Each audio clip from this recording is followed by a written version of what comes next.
C'est le retour de l'hiver et des premiers frimas, les gouttes de pluie tombent sur nos camping-cars et à partir du mois de novembre, vous êtes nombreux à prendre le chemin du Maroc pour aller rejoindre le soleil et suivre les hirondelles. Nous avons fait le contre-pied, nous y sommes allés cet été et ceux qui sont abonnés à notre chaîne le savent, ce sont les vidéos qui passent actuellement. Aujourd'hui, on va s'adresser à ceux qui sont en partance, qui ne sont peut-être jamais allés au Maroc. Et nous, comme nous y sommes allés cet été, eh bien, on vous a concocté 15 petits conseils qui pourraient vous être utiles durant votre voyage.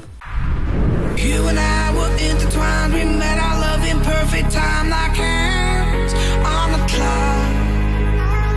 Lately we've been burning up like comets falling back to earth. We're breaking apart. Conseil numéro 1, les trajets. Comment se rendre au Maroc? Il y a plusieurs façons d'aller au Maroc. Vous pouvez partir du port de Sète, vous pouvez partir du port de Barcelone, vous pouvez partir d'Algeciras ou vous pouvez partir de Tarifa. Si comme nous vous choisissez de partir par Algeciras, nous vous conseillons une halte dans le désert de Tabernas au Fort Bravo.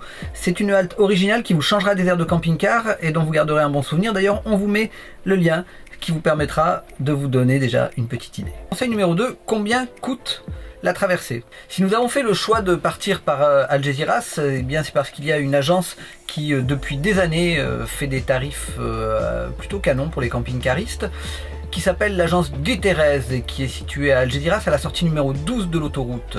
Comptez pour un véhicule comme le nôtre, c'est-à-dire un 7,50 m avec 4 personnes, comptez 250 €. Vous pouvez partir par Tarifa, c'est aussi une bonne astuce parce que vous passerez moins de temps dans les formalités d'embarquement et de débarquement. Simplement, ça va vous coûter 100 € de plus, c'est-à-dire comptez 350 à 400 € les passages aller-retour. La solution que nous n'avons pas du tout évoquée, c'est celle de partir par Sète ou Barcelone. J'ai fait une simulation sur internet et le coût des billets est assez exorbitant puisque pour partir de Sète, comptez 2 jours de mer et vous avez pour 1950 € de billets de bateau pour 4 personnes avec un véhicule de cette taille-là. Je vous raconte même pas si vous avez une remorque à passer, les prix s'envolent. Conseil numéro 3. La vaccination, faut-il une vaccination particulière pour se rendre au Maroc? Eh bien non, il n'y a pas de maladie particulièrement tenace comme vous pouvez les trouver sous les tropiques qui vous oblige à vous vacciner contre la fièvre jaune ou contre le palu, etc. Rien de tout ça au Maroc, donc vous pouvez partir tranquille, il faut quand même être à jour de vos vaccinations évidemment. Conseil numéro 4, le gaz. Pensez à avoir des bouteilles de gaz avec vous. Vous allez me dire c'est évident, on en emmène tous 2 avec nous. Par contre, soyez vigilants, quand vous allez partir de France, si vous avez prévu de faire le plein de gaz en Espagne en espérant trouver du gaz moins cher, c'est une erreur totale. Vous ne pourrez pas remplir vos bouteilles de gaz en Espagne, vous ne pourrez pas les échanger, il vous faudra un détendeur spécial et vous allez vous retrouver rapidement bloqué, contrairement au Maroc où là vous pourrez effectivement trouver des bouteilles de gaz qui vont être à des prix dérisoires. C'est-à-dire aux alentours de 4,50 € la bouteille, contrairement à ce qu'on paye ici en France où on les paye aux alentours de 35 €. En revanche, si vous êtes parti sans gaz et que vous avez une bouteille de GPL, vous pourrez faire le plein dans toutes les stations espagnoles sans aucun problème. Conseil numéro 5, où faire le plein d'eau? Eh bien, pour le Maroc, vous vous en doutez, c'est quand même pas quelque chose de toujours facile. Prévoyez donc une multitude de raccords, autant de raccords que vous pourrez. Prévoyez également de prendre avec vous des tuyaux et des morceaux de tuyaux de format et de diamètre différents, parce que vous aurez toujours à un moment ou à un autre la confrontation avec un tuyau un peu rebelle qui va jamais correspondre aux embouts que vous avez. Prévoyez également de la chambre à air, ça c'est un petit peu l'astuce du jour. La chambre à air, pourquoi? Eh bien parce que tous les tuyaux, tous les raccords, tous les endroits où vous allez aller ne seront pas forcément avec des sorties avec un pas de vis sur lequel vous allez pouvoir visser un embout. Avec de la chambre à air, vous allez pouvoir scotcher ou en tout cas faire l'étanchéité entre votre tuyau et le robinet.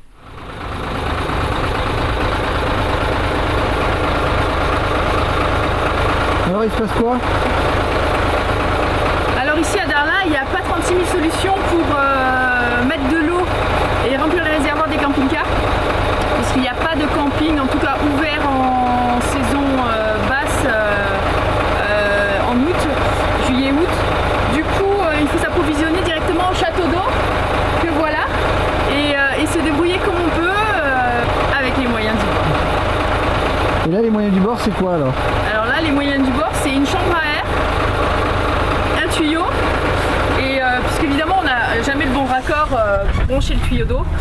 La chambre à air faisant son travail de colmatage, on a réussi à attacher notre tuyau rigide. Hey. Ah, ça y est, et le plein est fait. C'est bon. Yep. Évidemment, vous pourrez faire le plein d'eau dans la plupart des campings avec de l'eau qui va être généralement plutôt propre, mais pensez toujours, quoi qu'il arrive, à mettre du vinaigre blanc dans votre eau pour laver vos fruits et vos légumes. Ça permettra d'éliminer une bonne partie des bactéries. Astuce numéro 6, le gasoil. Eh bien, comme vous le savez, généralement le gasoil est moins cher en Espagne et encore moins cher au Maroc. Sur l'Espagne, comptez 10 centimes de moins qu'en France en général, et dans certaines stations, les camping-caristes ont droit à une réduction supplémentaire. Ce sont les stations Red Tortuga, si je ne dis pas de bêtises, qui vous offrent 4 centimes par litre à chaque fois que vous faites un plein chez eux. Généralement, nous faisons notre premier plein à la Jonquera, où vous avez une station Red Tortuga qui est située derrière le Mercadonia. Vous la trouverez, elle est un petit peu enclavée, on la trouve pas forcément facilement, mais en tout cas c'est là que vous trouverez le meilleur prix pour faire votre plein. Concernant le prix du gasoil au Maroc, ne vous attendez pas à des grosses différences comme il y a 15 ans en arrière où on payait le gasoil 3 francs 6 sous. Ici aujourd'hui les prix du gasoil marocain ont bien augmenté. Si vous descendez vers le sud, notez qu'à partir de Tarfaya, le gasoil est détaxé. Donc, quand on le paye aux alentours de 1,20€ ou 1,30€ dans le nord du Maroc, on le paye aux alentours de 85 centimes au sud du Maroc. C'est quelque chose dont il faut tenir compte si vous comptez descendre vers le sud. Conseil numéro 7, l'électricité. Vous pourrez vous brancher dans la plupart des campings, encore une fois. Par contre, soyez vigilants au niveau de vos raccordements. D'abord parce que les normes ne sont pas les normes françaises. Ensuite parce que vous allez parfois vous retrouver dans des campings où il va vous falloir trouver des rallonges qui vont faire entre 20, 30, 40 voire 50 mètres pour pouvoir aller récupérer la borne électrique en fonction du nombre de camping-cars que vous aurez dans le camping. Pensez à l'étanchéité.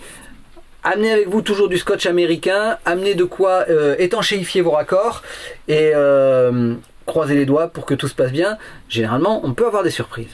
Conseil numéro 8, les papiers. En dehors des papiers habituels qu'il vous faudra avoir avec vous, c'est-à-dire carte grise, assurance du véhicule, vos passeports, toute la paperasserie administrative habituelle, pensez à emmener avec vous des fiches de police. Pourquoi ? Eh bien parce que vous verrez qu'au Maroc, il y a de nombreux checkpoints, généralement à l'entrée et à la sortie des villes, que vous pourrez vous faire arrêter et qu'on va vous demander, pas systématiquement, mais on va vous demander assez souvent des fiches de police. La fiche de police, c'est quelque chose que vous remplissez quand vous rentrez au Maroc.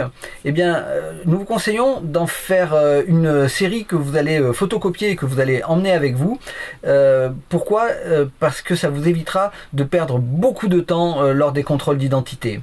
On vous met en lien dans le bloc des commentaires un petit lien vers une fiche que vous pourrez télécharger à la limite et que vous pourrez utiliser pour votre propre compte. Conseil numéro 9, les campings. Le Maroc est un pays très ouvert au tourisme en camping-car et vous allez pouvoir trouver des structures d'accueil à peu près partout au Maroc. Alors vous allez avoir des très grosses structures qui peuvent accueillir jusqu'à 500 voire 1000, 1500 camping-cars et vous allez avoir des structures beaucoup plus petites dans les petites villes, mais vous en trouverez quoi qu'il en soit partout. Vous aurez toujours des endroits où vous pourrez vous faire héberger, où vous pourrez vous brancher, où vous allez pouvoir refaire de l'eau, sauf quand vous allez descendre, pour ceux qui descendent très au sud, si vous descendez jusqu'à Dakhla par exemple, il y a juste quand vous arrivez à Dakhla une zone qui s'appelle le PK25 sur laquelle vous pouvez stationner encore gratuitement, mais ce sera le seul point d'arrêt que vous aurez et il n'y a absolument aucun service qui est proposé là-bas. Conseil numéro 10, l'état des routes. Le réseau autoroutier est quasiment neuf pour se rendre dans les grandes villes et dans les aéroports. Et il n'y a donc pas de souci à se faire pour pouvoir circuler en camping-car. En revanche, nous vous déconseillons très fortement de rouler de nuit. Pourquoi ? Eh bien parce que la nuit, vous allez pouvoir vous retrouver nez à nez avec un troupeau de chèvres, un troupeau de moutons, avec des gens qui circulent sur l'autoroute et donc un conseil, arrêtez-vous de rouler avant la nuit. Vous pouvez vous arrêter de dormir dans les stations essence d'ailleurs, c'est quelque chose qui se pratique relativement fréquemment. Prenez cette option plutôt que de rouler de nuit. Sur le réseau secondaire, en revanche, si les routes sont relativement bonnes, il vous faudra être toujours très vigilant vis-à-vis des transports de marchandises et vis-à-vis des autobus qui roulent vraiment à tombeau ouvert. Conseil numéro 11, les cadeaux. Quand vous êtes au Maroc, dans des endroits reculés, on a affaire parfois à des populations qui sont dans le besoin et c'est toujours intéressant de pouvoir leur laisser des choses qui nous ne nous servent plus, comme les vêtements des enfants qui sont devenus trop petites. Nous, on a le souvenir quand on était dans l'Atlas d'avoir croisé des bergers dont une avait un petit enfant dans les bras et puis on a été très content de pouvoir leur donner quelque chose qu'elle pourra mettre à cet enfant quand l'hiver arrive. C'est pas grand chose, nous de toute façon on s'en servait plus et donc voilà, c'est toujours important d'avoir des choses comme ça qu'on peut échanger ou donner tout simplement juste pour le plaisir. Conseil numéro 12, les achats. On est tous évidemment tentés d'aller se promener dans les villes, d'aller dans la Médina, d'aller faire des achats et de ramener des souvenirs, c'est évident.